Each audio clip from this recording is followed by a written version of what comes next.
खाली खाली अखियों में तू ही बसा था, मन्नत मुराद मेरी तू ही दुआ था।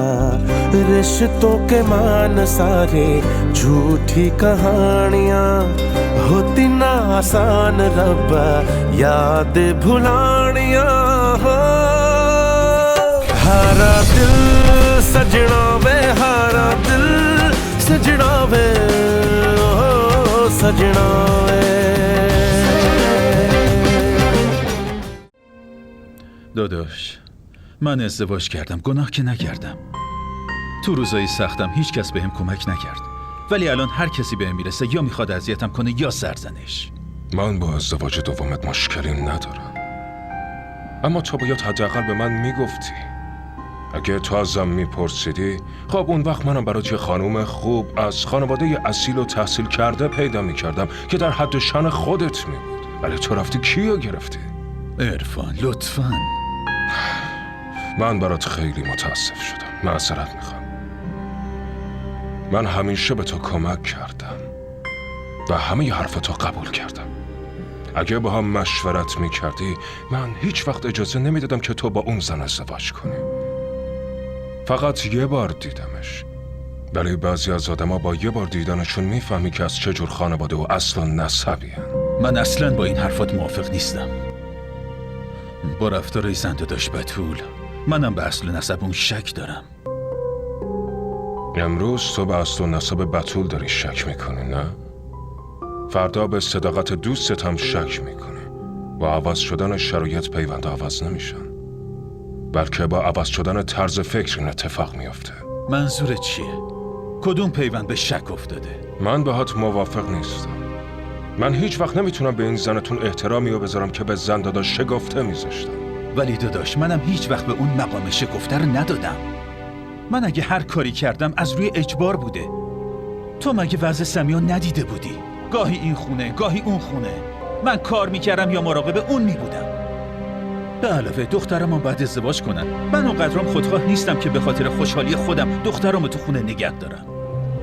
به هر حال به نظرم این موضوع رو همینجا ببندیم. عرفان؟ عرفان؟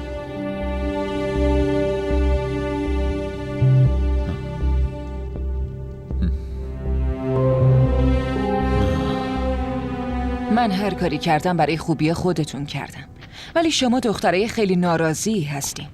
به هیچ چیزی قانع نمیشین. باباتون از تنهایی در اومد. این بچه هم که الان صاحب مادر شده.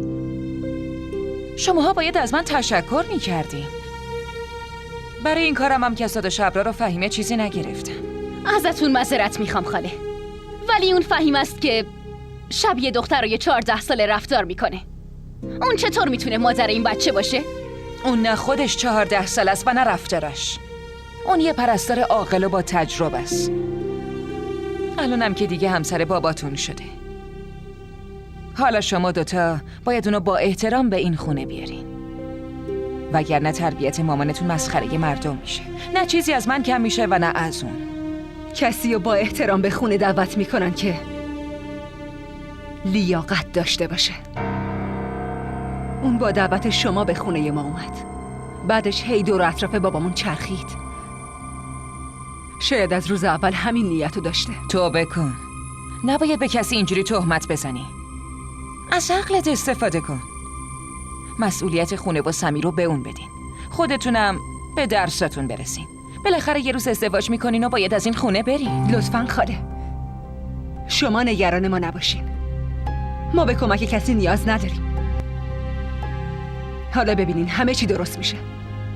در ضمن من نمیتونم هیچ زن دیگه‌ای رو به جای مامانم تو این خونه تحمل کنم. این حرفو به دوستتون بفهمونین. امیدوارم خداوند شما را هدایت کنه. من که دیگه از حرف زدن با شماها خسته شدم. شکافته چطور میتونه همچین دختره لجباز و کینه‌ای داشته باشه؟ من که واقعا تعجب میکنم.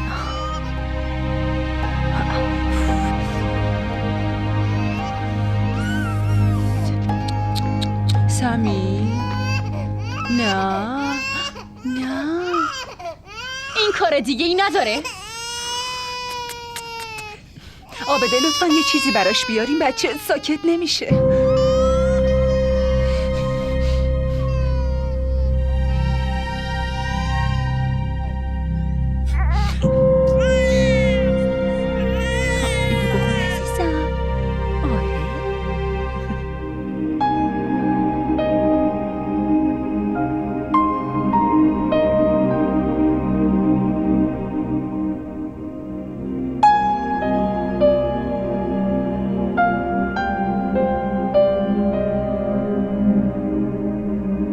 خیلی خوب، من تمام وسایلمو جمع و جور کردم.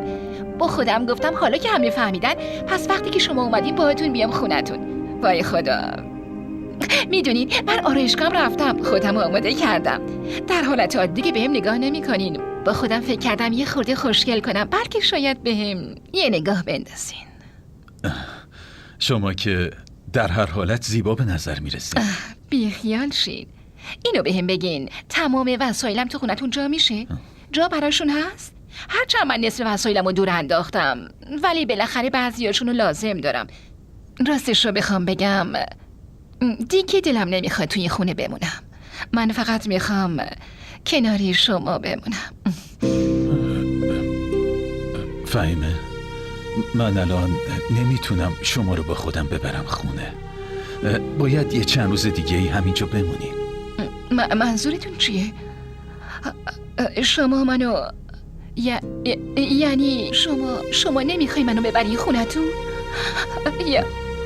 یا خدا، لطفاً به من راستش رو بگین. نکنه تصمیم گرفتین از من جدا شین. زیبا حرف درستی زد. شما جلوی لجبازی دختراتون مثل یه درخت ساکت وای میسین. وای خدا، انگار رفتن خونه شوهر حسرته که به دلم میمونه. نه، اما من این حرفو نزدم. شما دارین راجع به من اشتباه فکر میکنین. ازتون خواهش میکنم لطفا شرایط و اوضاع رو درک کنین. اینجام که خونه خودتونه. اوضاع شما قراره همیشه همینجوری بمونه؟ پس من چی میشم؟ اصلا به من فکر کردین؟ خب منم آدمم، چجوری باید توی چشم در همسایه نگاه کنم؟ من باید به مردم چی جواب بدم؟ اصلا فکر کردین؟ به من، نظر من، شما از این ازدواج پشیمون شدین؟ آره. حرفای بی خود نزنی لطفا. میدونین گاهی اوقات عجله کردن فقط کارا رو خرابتر میکنه. شما هم یه خورده دیگه صبر کنین. اصلا خودم اجاره این ماه رو هم میدم. شما اصلا نگران نباشین. لازم نکرده شما بهم لطفی بکنین. من به پول نیاز دارم؟ مگه من جدام؟ نمیتونم از خودم مراقبت کنم؟ لازم نکرده که شما بهم لطفی بکنین. این همه مدت این خونه رو اداره کردم، از این به بعدش هم همین کارو میکنم. اگه دختراتون نمیتونن خوشحالی شما رو ببینن، خب به من چه ربطی داره؟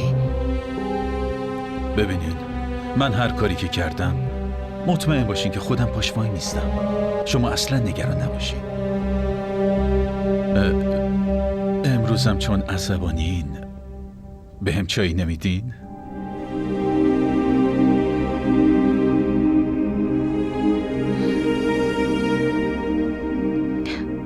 یعنی به خاطر چای من وسایلمو باز کنم؟ آره دیگه، بالاخره که باید باز کنم. بشینین، براتون چای میارم.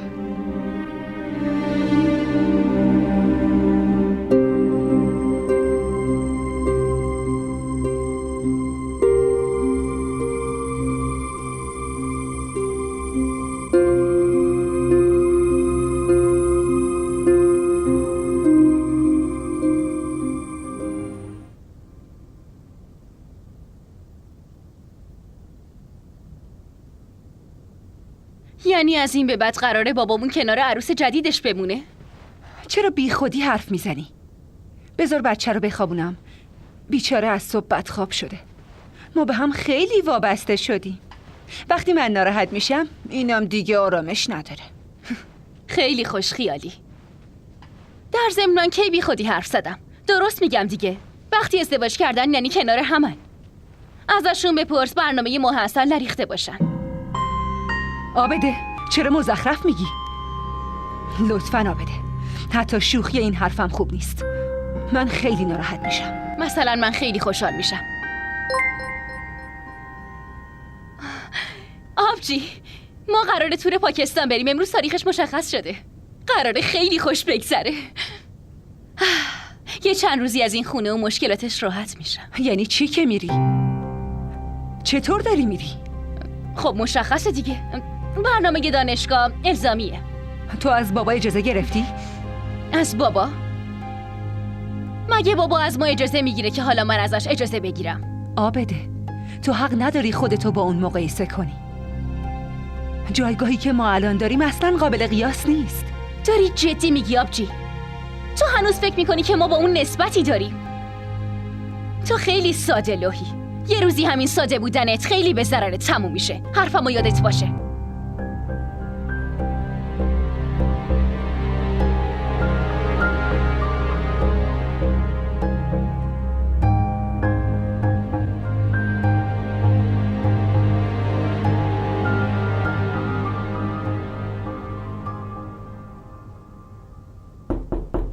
بله. پسرم،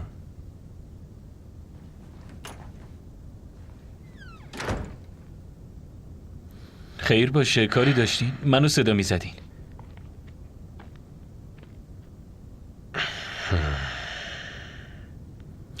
میخوام یه حرف مهمی بهت بزنم پسرم. خب چیزی شده؟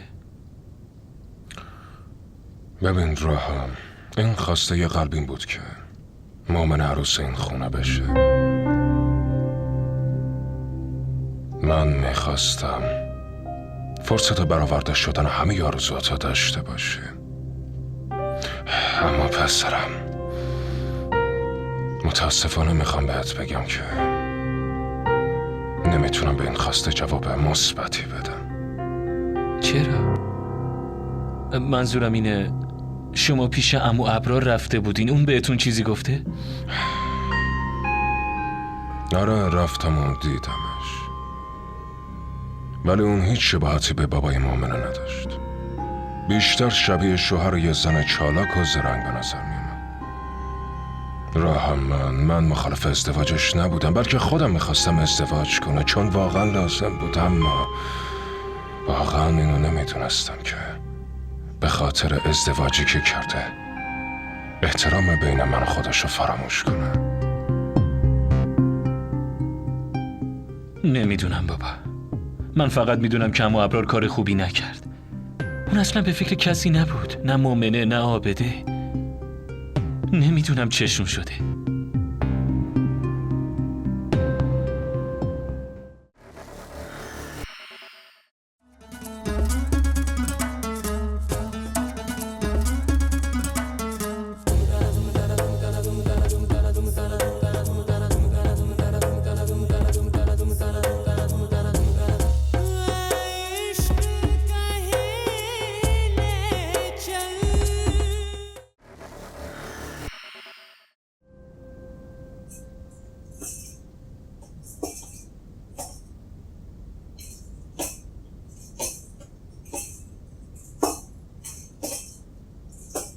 اونم پسر نازم، پسرم.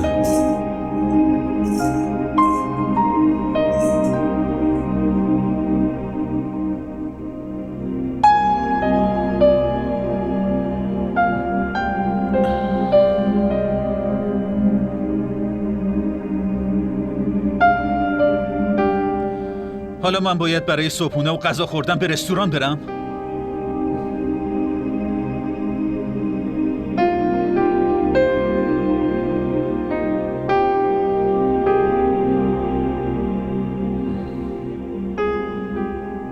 من خیلی خوشحال میشم از اینکه دخترای دوست داشتنیم به پدرشون لطف میکنن.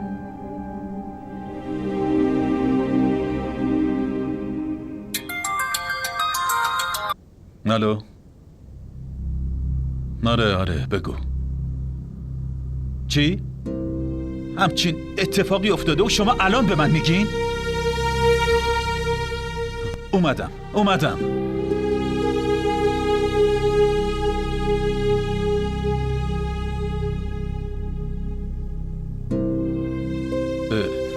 خونه فهیمه خانم دزد اومده. با هم زد و خورد کردن. الان تو بیمارستانه.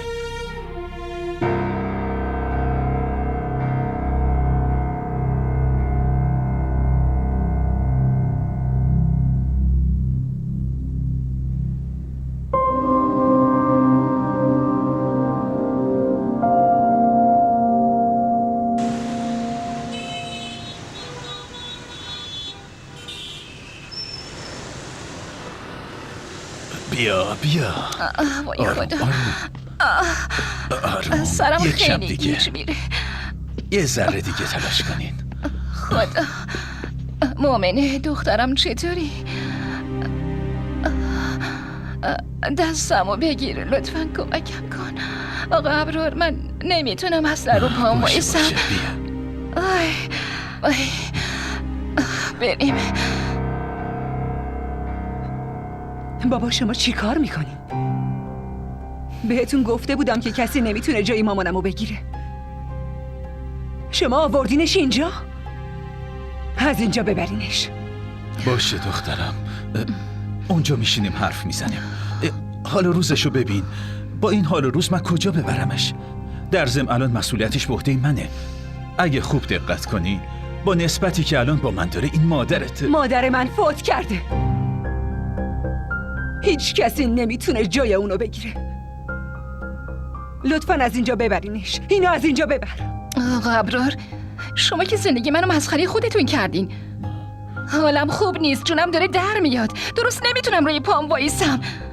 حالا برای اومدن به خونه باید منتظر صدور اجازه باشم؟ واقعا که گوش کن مؤمنه. ببین دخترم، من با بابات عقد کردم و همسر قانونیشم. من دیگه همینجا زندگی میکنم. حالا هر جور که خودت صلاح میدونی. میخوای منو به عنوان مادر خودت قبول بکنی یا نکنی؟ من که توی این خونه برای به جا آوردن مسئولیت‌های مادری کاملا آمادم. شما ساکت باشید. ساکت باش، کافیه. ایشون اول بابای منه و هر رابطه‌ای که با تو داره به من ربطی نداره. من الان دارم با بابام حرف میزنم، فهمیدی؟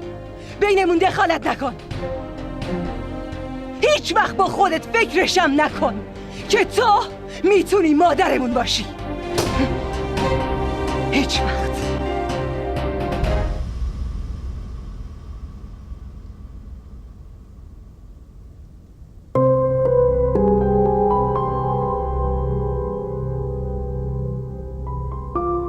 آفرین. فقط همین بی آبرو شدن باقی مونده بود آقا ابرار. مطمئناً اگر ایشون دختر شما نمی بود بلد بودم چطور جوابشو بدم. ببینید، من از درکتون قدردانی میکنم. شکفته اینا رو خیلی با ناز و محبت بزرگ کرده. زخمشون الان تازه است. خب آروم آروم کنار میان، همه چی درست میشه. معنی با ناز و محبت بزرگ شدن این نیست آقا ابرار که هر کار دلشون خواست بکنن، بعد احترام پدرشون هم فراموش کنن. الان بچهای شما با منم نسبتی دارن. به هر حال سرم اینقدر درد میکنه که میخواد منفجر بشه. یه کاری بکنین، حداقل به زیبا زنگ بزنین، بهش بگین برام یکم سوپ درست کنه. شاید سوپ بخورم بتونم یکم جون بگیرم تا بتونم به مسئولیت‌های خونه رسیدگی کنم. باشه. در ضمن از خونه وسایلی که لازم دارم و برام بیارین. باشه حتما. نمیخواد تمام وسایل رو بیارین، فقط چیزایی که ضروری هست رو بیارین. الکی اینجا جا میگیره. فکر کنم توی خونه همه چی باشه دیگه. باشه، حالا شما خیلی به مغزتون فشار نیارین. سردردتون بیشتر میشه. شما استراحت کنین. انشالله همه چی درست میشه. آره، نگران نباشین، من درستش میکنم. میشه آب بدین؟ آب؟ الان براتون آب میارم.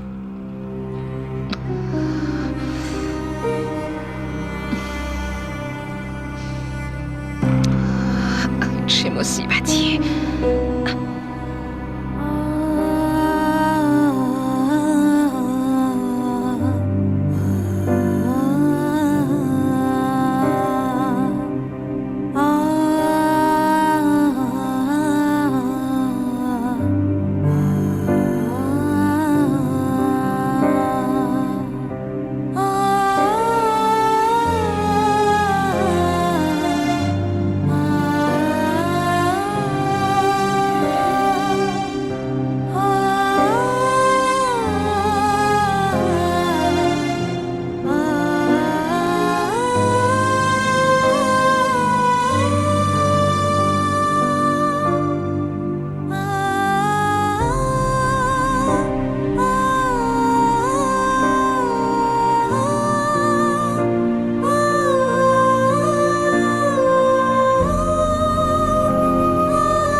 بله عابده.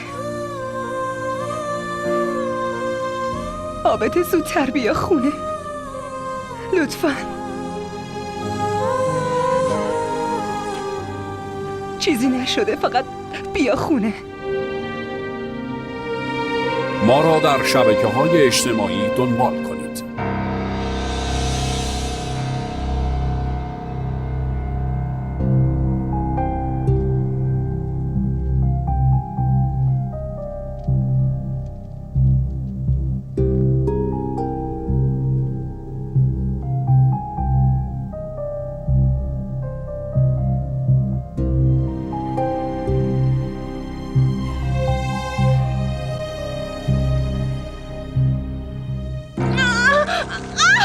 چی کار میکنی؟ عقل تو از دست دادی؟ مامانت بهت ادب یاد نداده؟ بی خاطر بابات نبود یه تو جهنی میزدم آدم شی. من همین جوریم. از شانس بدم هم همین جوری شدم. اگه مامانم بهم ادب یاد میداد الان چطور به حساب ولگردی مثل تو میرسیدم؟ عابده ساکت شو، وگرنه اون روی منو میبینی. من ساکت میشم بابا، ولی یه چیزی رو بهتون بگم. اونم اینه که اگه بخواین این خانومو ببرین تو اتاق مادرم، اون وقت منم این خونه رو به آتیش میکشم. شما خیلی خوب میدونین که من همچین کاری میکنم. چه فایده عابده؟ اینجوری تو آبروی خودت و مامانو میبری. ولی بابا ازتون یه خواهشی دارم، اینو تو اتاق مهمون ببرین، اما تو اتاق مامان نبرین لطفا. مشکل تو همینه دیگه. تو خیلی زود باختتو قبول میکنی. از نمایش به پا کردن بهترینه که باختمو قبول کنم. عابده از وقتی مامان فوت شده تو خونمون هر روز یه نمایش برپاست. فکر کردن قصه خونه ای ما سر زبون مردم و راجبش حرف میزنن و مسخرمون میکنن. من اینو نمیخوام آبجی. دختری بیادب.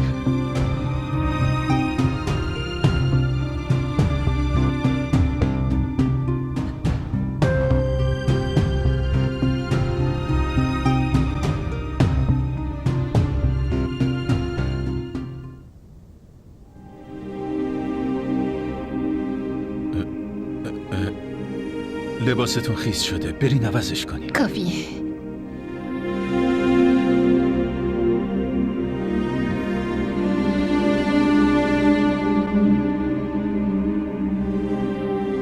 بیا بیا، بسم الله، مرحبا پسرم.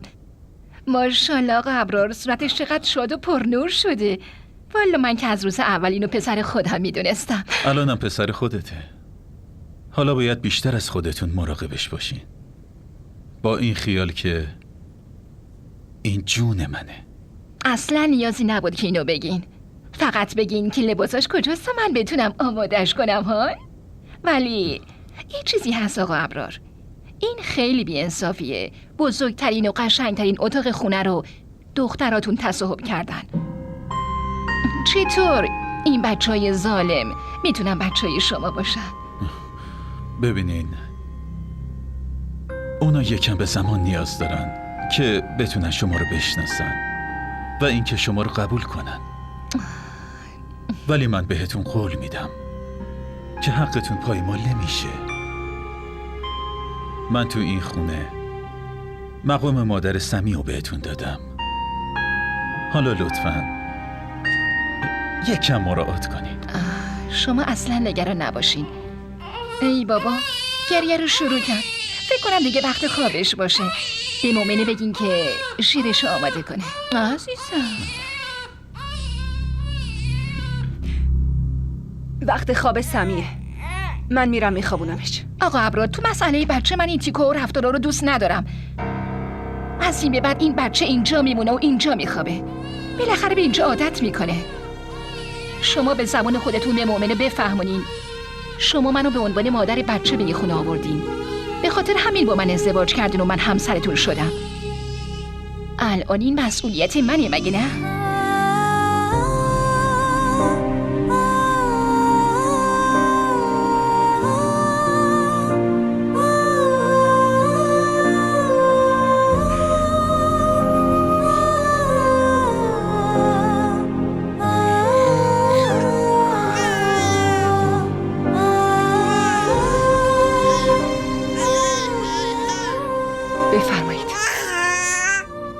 فراموش کرده بودم که براش مادر جدید آوردی. از امروز کار من و مسئولیتم تموم شد.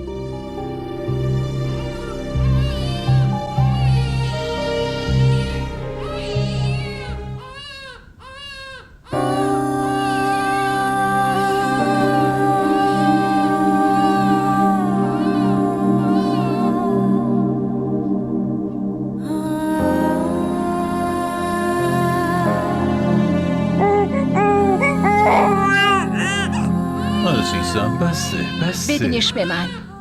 گریه نکن. اینو ساکتش کن. باشه عزیزم، گریه نکن. بریم من خودم برای بچم شیر درست میکنم. بریم عزیزم. خیلی خوب.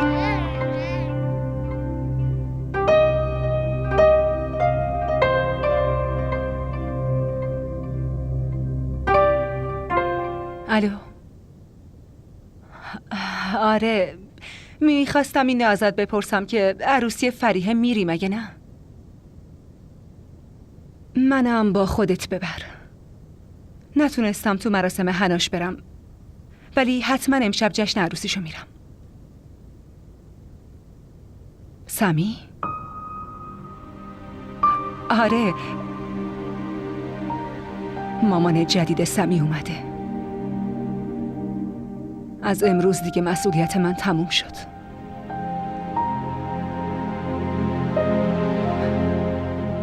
باشه، خداحافظ.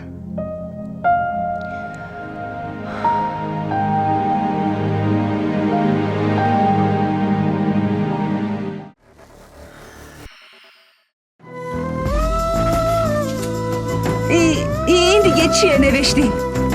چرا پاک نمیشه؟ این اسم دیگه از دستت پاک نمیشه. عروس شدن یکی از بزرگترین آرزوهای هر دختره، اما فکرشم نمی کردم که اینجوری بخوام عروس بشم.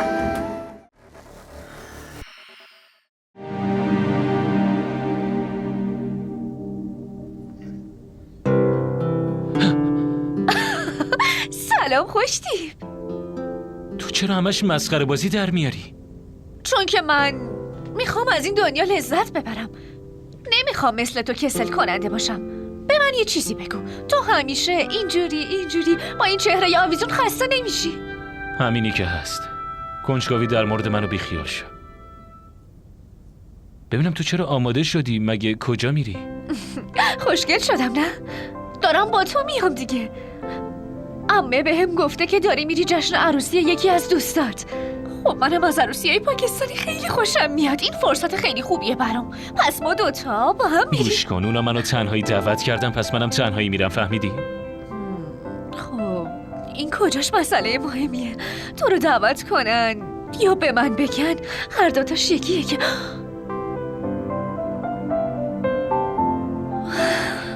وای چه عطر خوبی. انگار سلیقه هوا خیلی خوب شده. من با مامان حرف میزنم.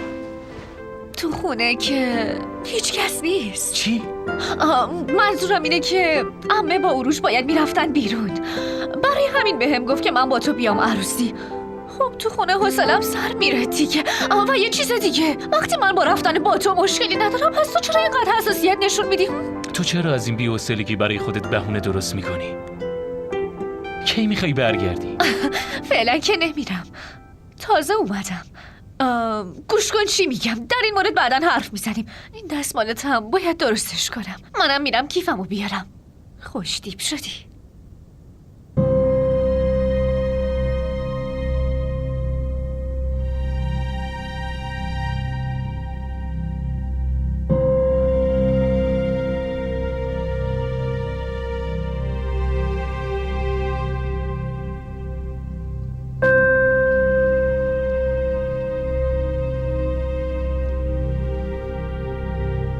اینو ببین. چطور به نظر میاد؟ آره مؤمنه، میخواستم یه چیزی بهت بگم. بگو. اون دختر کنار روحام کیه؟ قاعدتا الان تو باید کنارش میبودی نه؟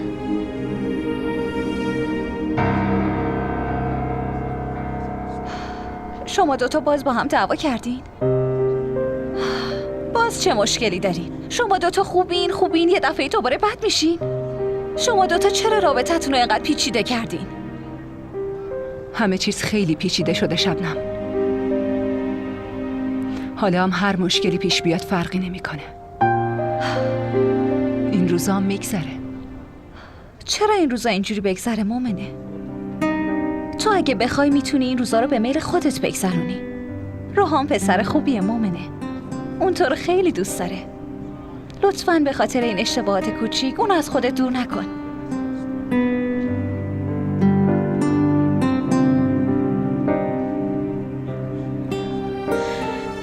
الان دیگه نمیشه کاریش کرد. میشه لطفاً بحث رو عوض کنی؟ حسن بیخیال، من دیگه میرم.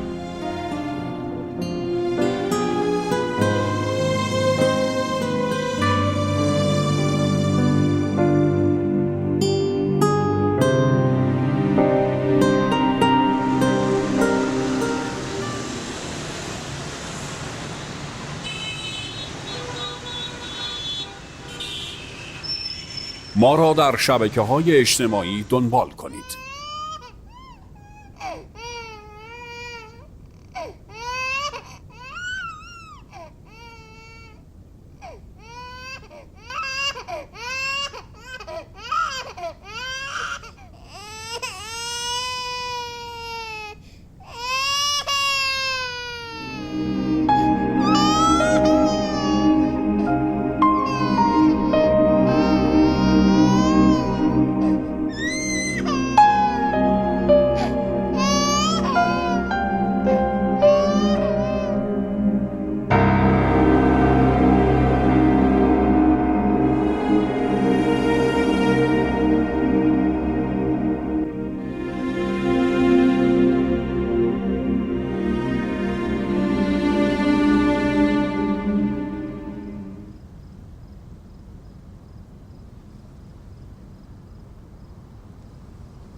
من خیلی زندگی بیهوده‌ای داشتم،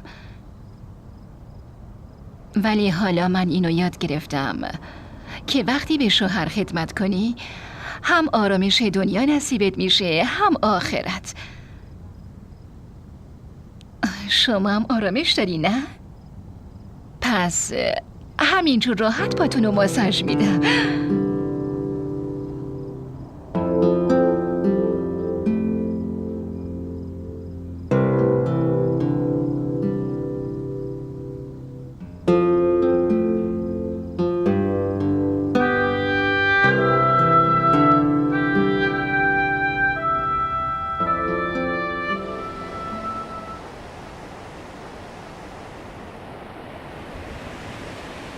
بودو برای سمی غذا میارم، بعدم سمی عزیزم غذاشو میخوره و بزرگ میشه. ای بابا، کسی تو این خونه هست؟ مومنه، صبحونمو برام بیار. باباتم بیدار شده. ای خدا. مومنه، من شنیدم تو چای رو خیلی خوب درست میکنی. بیار سمی رو بده به من. این با من حرف میزنه یا عادت داره با خودش حرف بزنه؟ مومنه، زود باش دیگه، صبحونه رو آماده کن دیگه. میشنوی؟ داره به تو دستور میده. حالا پاشو و برو برای مامان جدیدت صبحونه آماده کن. اگه اینجوری نکنی گناهه. تو چرا اینجوری حرفای نیشدار میزنی ها؟ خدایا توبه. اون خدمتکار مفت گیرش اومده. در واقع آدما باید خیلی برای خودشون ارزش قائل باشن. تو ساکت. شما حواستون هست؟ که سمی از دیشب کجاست و تو چه وضعیه؟ این که از خوشحالی حواس نداره. من دارم حرف میزنم آبده. چرا باید حواسم باشه که سمی کجاست؟ پیش خواهر بزرگشه. خواهر بزرگم مثل مادری، پس چرا باید نگران باشم؟ اگه خواهر بزرگش میخواست مراقبش باشه، پس چه دلیلی بود یه مادر جدید بیاد؟ میتونید از این راه برید بیرون. من از این خونه نمیرم، بلکه شما دوتا میرین. खाली खाली अखियों में तू ही बसा था मन्नत मुराद मेरी तू ही दुआ था रिश्तों के मान सारे झूठी कहानियां होती ना आसान रब्बा याद भुलानियां DDTV ارائه کننده بزرگترین سریال های درامای ترکی، کره‌ای، پاکستانی دوبله شده به فارسی می باشد. لطفاً سابسکرایب کنید و عضوی از خانواده ما شوید.